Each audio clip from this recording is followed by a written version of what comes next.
I found it really difficult to choose a song that had a blatant crime in the song without it being about drugs or robbery or, well, mainly those two.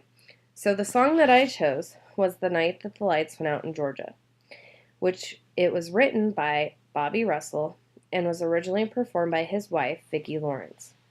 In 1991, Reba McEntire covered it, and that's the main version that we know of today. The song was also covered by Tanya Tucker, but she changed some of the lyrics to fit a movie plot, and it never really took off. The era of policing that this song fits under is the Reform era, which lasted from 1930 to 1970.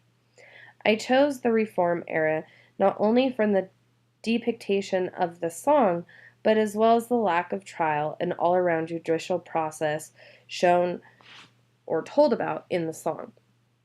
There was no investigation, there was no interviews, no procedural trial, just guilty. And then directly into him being hung. There was no sentencing, it was 1, 2, 3. I also chose this because the man was hung for his crime, which is acceptable for the period and is no longer and has not been for quite some time. And I also won't lie to you. When you watch the music video, it's the time era of the actual video and I believe what the writer saw the song to be. Also, the police in the song were only interested in arresting the brother and not in solving the crime. The first line I would like to quote from the song is, "The Georgia Patrol was making their rounds, so he fired a shot just to flag them down, and a big-bellied sheriff grabbed his gun and said, 'Why'd you do it?'" Obviously showing that no investigation was done and he was already presumed guilty even though he didn't do it, and the only inclination that he could have done it was him firing one shot. Another line from the song says, "The judge said guilty in a make-believe trial, slapped the sheriff on the back with a smile, and said supper's waiting at home and I got to get to it." Which also clearly goes to show that the judge himself did not care about the trial or making sure that the person that they were going to hang for this crime was the person that actually committed the crime. Later on, you find out the sister is the one that committed the crime, and 40 years later, she actually admits to the crime. There are multiple crimes committed in the song. The obvious and most blatant and the main crime is murder.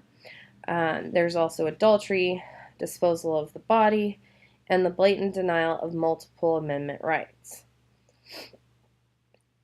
Idaho Statute 18-4001 is homicide, which is defined from the Idaho Legislature website as the unlawful killing of a human being, including, but not limited to, a human embryo or fetus, with malice, aforethought, or the intentional application of torture to a human being, which results in the death of a human being. There are 4 different elements of crime: intent, conduct, concurrence, and causation. The intent of this crime was to kill the woman that the sister's husband was sleeping with, as well as that lady was her brother's wife. She went to Andy's house because she knew that's where Andy and this other woman was, to kill them. The conduct was actually shooting both Andy and the other woman. Because she went to the house to kill them, and she brought the gun, and she actually killed them, this is the concurrence. The causation was her actually killing the two.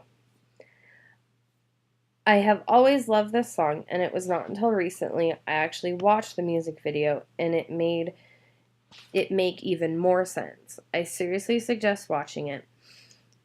It comes down to the sister killed her fiance, her brother's wife, got rid of the wife's body, and the brother was hung for killing of Andy. So, that's my song.